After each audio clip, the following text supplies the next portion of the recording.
Let's make those pretty blue eyes roll to the back of your head.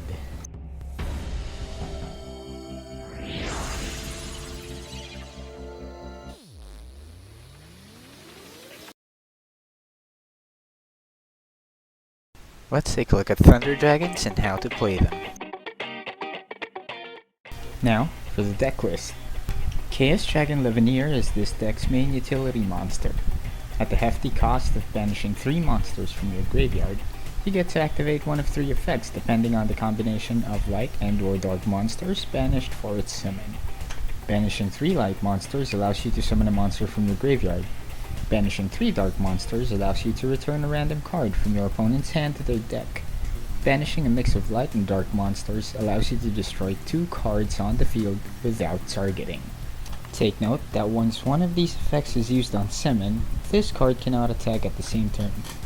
Its utility comes from its ability to be used for extra deck plays or tribute summon fodder after effect activation, minimizing the impact of its drawback. Its summon cost is also a benefit to this deck due to its main monster's effects. I play Levy at 2 copies.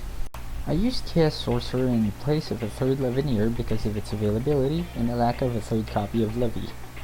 Despite initially serving only as a seat filler for the 3rd copy of Levy, I've decided to keep Sorcerer due to the synergy it provides because of its level that helps my level duplication skill and Xyz plays, its attribute that works as fodder for Levineer Thunder Dragon duo, and summoning cost that is similar but not as costly as Levineer's. 3 main Thunder Dragons that serve as this deck's backbone are Thunder Dragons Hawk, Dark, and Roar. They share a common denominator of having 2 hard once per turn effects that are activated either when they are discarded or when they are sent from the field to the grave or banished.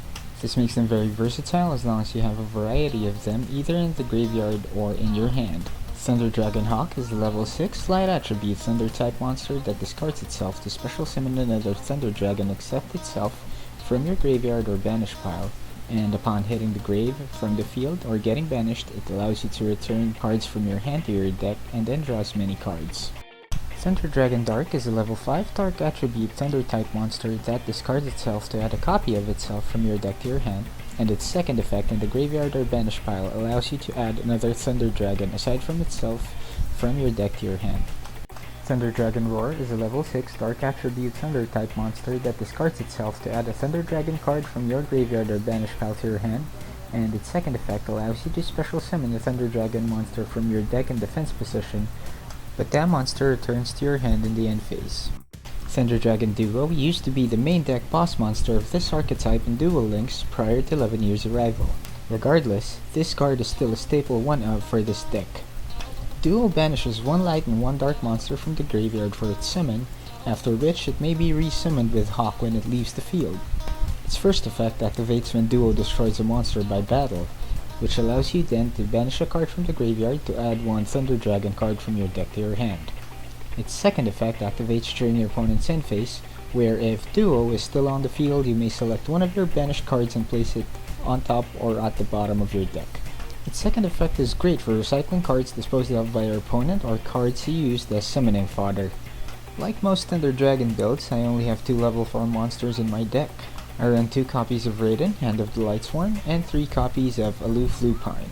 Raiden serves as this deck's tuner monster, and its effect allows me to mill 2 cards from the top of my deck in emergencies for banish fodder, not counting the 2 cards it mills for being face up on the field during my end phase.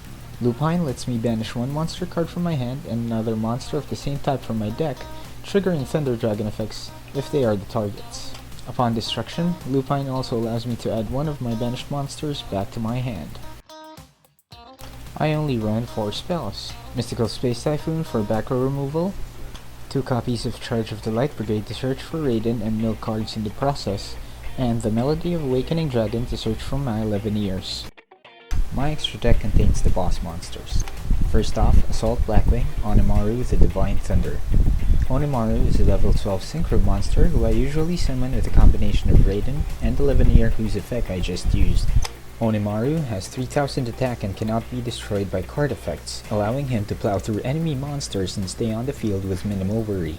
Gigan Castle is a level 9 Synchro monster I use to trigger the effect of Thunder Dragon Dark that I happen to have on the field, due to the fact that it is only summonable with a combination of Radiant and Dark.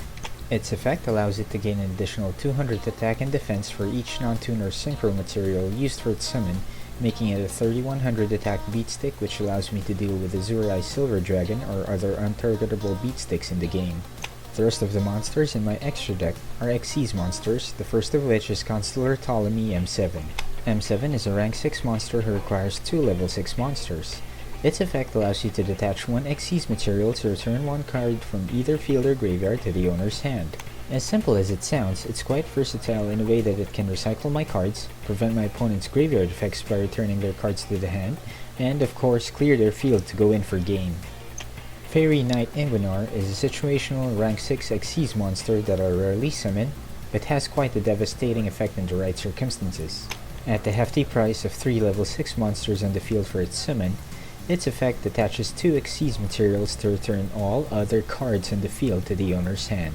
In a Thunder Dragon deck whose summons are numerous, the field clear effect this card provides is a great opener for follow-up plays.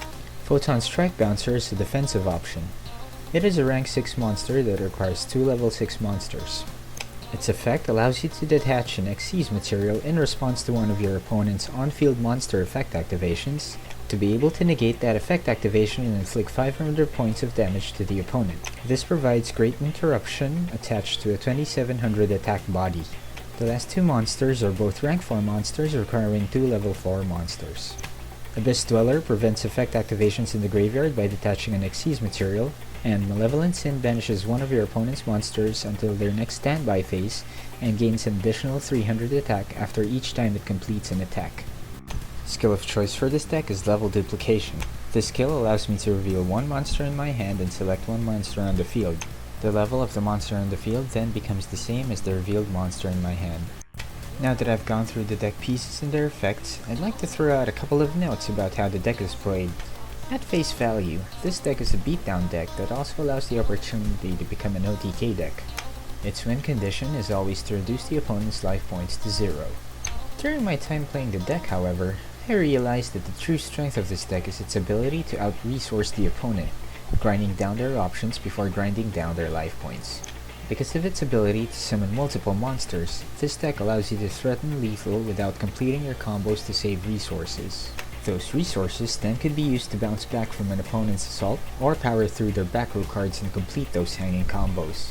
Wrecking the opponent's field or hand with Leveneer and then moving to a synchro monster that cannot be destroyed by card effects is quite the opener, especially when supported by other on-field effects from Bouncer or Thunder Dragon Roar in the field to float into another monster upon destruction. It is also important to note that the deck can be quite bricky, possibly only topped in this category by Blue Eyes White Dragon decks. Additional tech cards like Sphere Karibo or Arcana Force 14 Temperance could help with your survivability. Familiarity with possible combos and the tech cards I mentioned can help minimize those breaking issues. It took me a while to master the flow of the combos of this archetype, especially with how to pair up effects based on what you have in your hand. Make no mistake, this deck heavily punishes misplays. The payoff for mastery, on the other hand, is quite the enjoyable experience. Enjoy the gameplay footage with commentary to gain more insight into how the deck is played. Alright, in this replay, let's take a look at a basic Aloof Lupine play.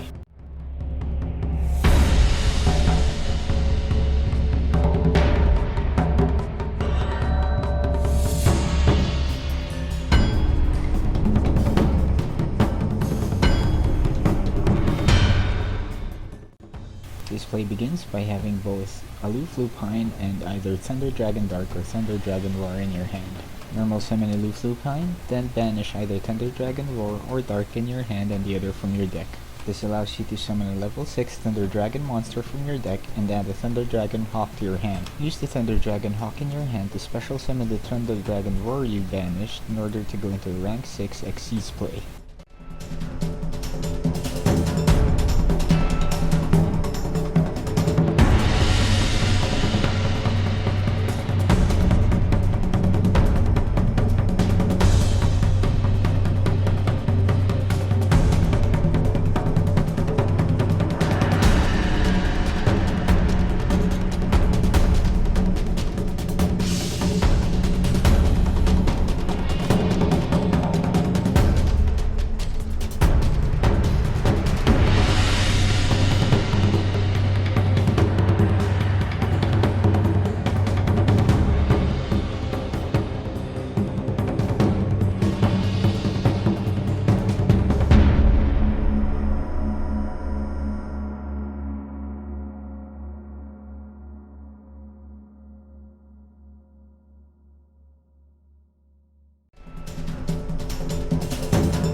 Here's a level duplication play that uses Thunder Dragons to summon Constellar Ptolemy M7.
Here's an example of using Levineer to destroy your opponent's cards and then going to a synchro.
The rest of these replays show how Thunder Dragons out-resource the opponents when played right.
That's it for me and my Thunder Dragons. 10 Zone Duelist signing off for now.